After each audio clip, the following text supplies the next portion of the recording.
Hello friends और मेरे प्यारे बच्चों, कैसे हैं आप। वेलकम टू आरजे एजुकेशन ई पाठशाला और मैं हूं आपका कैरियर कोच रजनी सिंह और स्वागत करता हूं आप सभी का अपने इस एक नई वीडियो में। चलिए स्टार्ट करते हैं। जी हाँ बच्चों, सबसे ज़्यादा डराने वाला subject mathematics.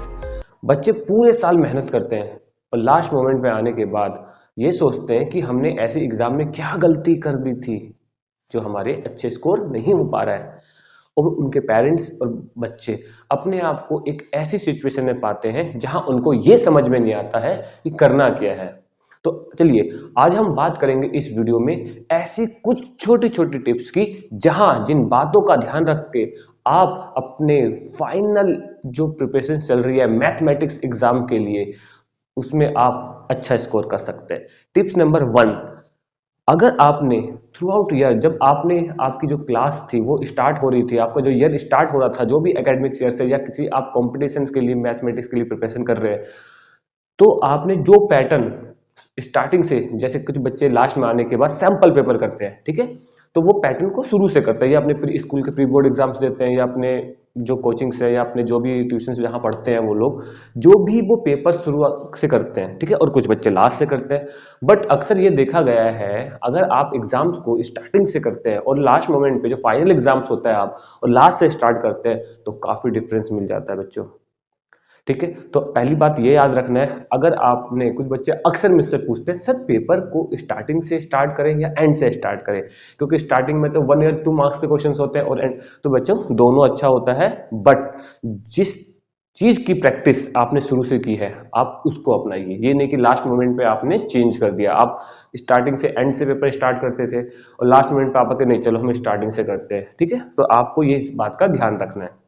Tips number 2, mathematics में अक्सर ये देखा गया है, जैसे आपने एकेडमिक्स, बेसिकली यहाँ पे मैं बात कर रहा हूँ एकेडमिक्स में, अगर कोई सॉल्यूशंस आपने करते किसी क्वेश्चन का सॉल्यूशन आपने किया है, ठीक है, और आपको 100% श्योर नहीं कि आपका जो लिखा हुआ आंसर है वो सही है, तो मैं अक्सर ये देखता हूँ कुछ बच्चे एकदम उसको इतना रफली काट कट कर देते हैं कि कुछ पता ही नहीं चल पाता है।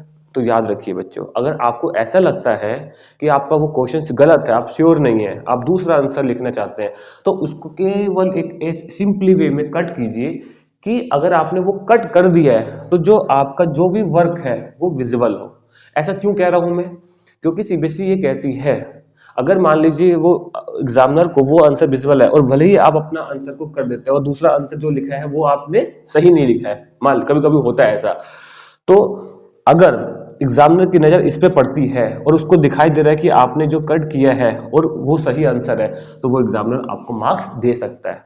तो कट करने का भी तरीका होता है, ये नहीं कि आपने उसको पूरा ही ऐसा रफ कर दिया है कि उसके अंदर का कुछ पोर्शन दिखाई नहीं दे रहा हो। इस बात का ध्यान रखिएगा, ठीक है। चलिए हम बात करते हैं ऐसी लास्ट मिनट टिप्स टिप्स की एग्जाम के लिए जो इंपॉर्टेंट हो सकती है। टिप्स नंबर 3 में लास्ट टाइम में बच्चे दुनिया भर की रेफरेंस बुक से, कभी ये बुक्स नहीं, लास्ट टाइम पे आपको कोई भी एक रेफरेंस बुक पकड़नी है या कोई आपकी जो बेसिक्स लाइक आप जैसे एनसीईआरटी है या जो भी आप एक बेसिक्स बुक्स है उसको लीजिए और उसको कंप्लीट कीजिए। लास्ट टाइम पे आप जो गूगल सर्च करते हैं या पता नहीं कौन से सैंपल पेपर से कुछ करते नहीं, लास्ट टाइम पे आपको एक ही बुक का सहारा लेना है और उसको थ्रू आउट प्रैक्टिस करनी है, ठीक है। चलिए हम बात करते हैं अपने टिप्स नंबर 4 की, जो बहुत ही छोटी सी टिप्स है। आपको कुछ नहीं करना है, जितने भी मैथमेटिक्स में हर चैप्टर, जो भी आपके चैप्टर है 5, 10, 15, जो भी आप फाइनल एग्जाम्स के लिए प्रिपेयर कर रहे हैं, उस चैप्टर के जितने भी इंपॉर्टेंट फॉर्मूले हैं आपको अपनी एक A4 शीट्स पे नोट डाउन करने हैं। सारे फॉर्मूले जो इंपॉर्टेंट, जैसे हम सपोज हम बात करें हमारी ये A4 शीट्स है, ठीक है, इसके पार्ट्स कर देने हैं आपको, ठीक है, डिफरेंट डिफरेंट, और इस ब्लॉक्स के अंदर केवल और केवल सारे चैप्टर्स जो भी आपके 10, 15, 16 चैप्टर्स होने वाले हैं मैथ के, ठीक है, आपको उसके फॉर्मूले नोट डाउन करने हैं। ओनली केवल और केवल फॉर्मूले नोट डाउन करने हैं, ठीक है।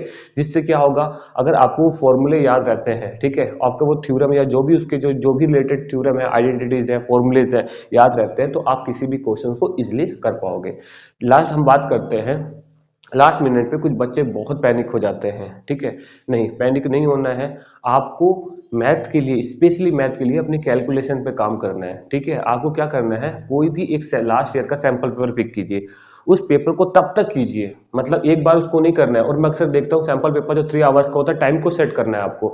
ये नहीं कि आपने सुबह मतलब उसको 9 बजे स्टार्ट किया तो 1 घंटे में 10 क्वेश्चन किए, बाकी जो रिमेनिंग क्वेश्चन है आप उसको बाद में करते नहीं, आपको टाइमली 3 आवर्स का टाइम सेट करना है, उसको करना है। फिर उसको खुद चेक करना है। और चेक करने के बाद अगर मान लीजिए आपने अच्छा स्कोर नहीं किया, 80 में से आपने 80 में से 70 100 जो भी आपका पेपर है, फुल मार्क्स 50% आप कर पाते हो, तो यहाँ पे टेंशन नहीं होना है। गलतियां सब करते हैं बच्चों, ऐसा कोई पर्सन नहीं है, मशीन नहीं है, गलतियां हर इंसान से होती है। बट हाँ, आगे जाता कौन है, सफलता किसको मिलती है, जो कम गलती करते हैं। तो आपको बस ये याद रखना है, आपको अपनी जो गलती है उसको रिड्यूस करना है, उस पर काम करना है, ठीक है। तो आप उसी पेपर को दोबारा कीजिए, आपको नए सैंपल पेपर पे नहीं जाना है। कुछ बच्चे मैं देखता हूँ अपने लास्ट 10 ईयर 15 ईयर के पेपर सॉल्व करना स्टार्ट करते हैं, ठीक है, नहीं ऐसा नहीं करना है, वो करने हैं आपको, बट सबसे पहले जैसे आपने कोई एक ऐसा पेपर पिक करना है जिसको आप लोग को कंप्लीटली करना है। कंप्लीट करने के बाद अगर आपको लगता है कि नहीं मैं इसमें 60% स्कोर कर पाया हूं, तो कुछ बच्चे क्या करते हैं, चलो ठीक है, जो बाकी नहीं कर पाते उसको कर लेते, नहीं, उसको करने के बाद, सॉल्व करने के बाद जो रिमेनिंग आपकी गलतियां हुई हैं, फिर से सैंपल पेपर को रिवाइज करना है, फिर करना है, फिर तब तक आपको अपने हाथ से अपने माइंड को इंस्ट्रक्शन देना है कि आपने उसमें 100% कर लिया।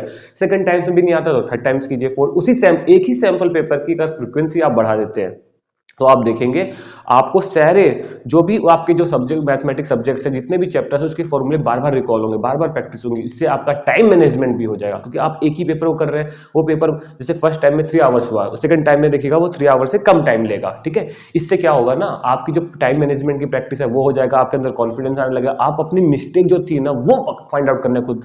और जिस दिन आपने अपनी मिस्टेक खुद से फाइंड आउट करना सीख लिया, उसे वर्क करना सीख लिया, तो समझ जाइए आप मैथमेटिक्स सब्जेक्ट में 100% स्कोर करने के लिए रेडी हैं। तो यही चीज़ों का ध्यान रखना। मैं फिर से रिवाइज कर देता हूँ।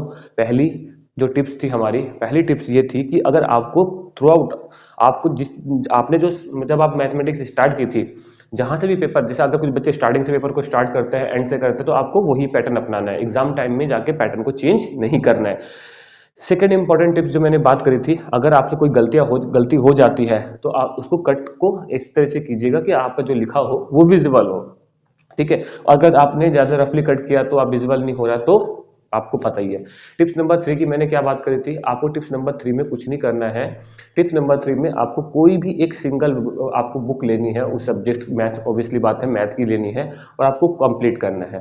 टिप्स नंबर 4 जो मैंने आपको बताई है, जितने भी मैथ में सब्जेक्ट आपके मैथमेटिक्स जो भी है, आपके जितने भी चैप्टर्स हैं, सारे के इंपॉर्टेंट फॉर्मूले थ्योरम जितने भी है, आपको उसको एक पेपर पे, एक A4 शीट पे नोट डाउन कर लेना है, ठीक है, जिससे इजिली आपको मतलब उस फॉर्मूले को याद करने में, लर्न करने में आसानी हो जाती है। लास्ट मोमेंट पे अगर फॉर्मूले आपके पास रहते हैं, क्योंकि जो कहते हैं ना, जो फॉर्मूले ही है वही आपकी है मैथमेटिक्स सब्जेक्ट में की, ठीक है। क्योंकि एग्जाम टाइम में ऐसा होता है कि आपको हमें वहां लिखना है, आपको वहां प्रूफ नहीं करना है, आपको वहां पे केवल जो आपने साल भर की मेहनत करी है आपको लेके आपको उसको राइट डाउन करना है केवल बेटा। और लास्ट मोमेंट में मैंने जो आपको चीज बताई है, एक ही सैंपल पेपर, एक ही लास्ट ईयर पेपर को इतनी बार करना है, और आपको खुद करना है, खुद चेक करना है, खुद करना है, खुद चेक करना है, जिससे आपकी टाइम मैनेजमेंट, जिससे आपने गलतियां खुद को पकड़ना, आप कैसे चेक कर सकते, मतलब एग्जामिनर कैसे कॉपी चेक कर सकता है, आप अपनी गलतियां कैसे फाइंड कर सकते हो और उस पर कैसे काम कर सकते हो।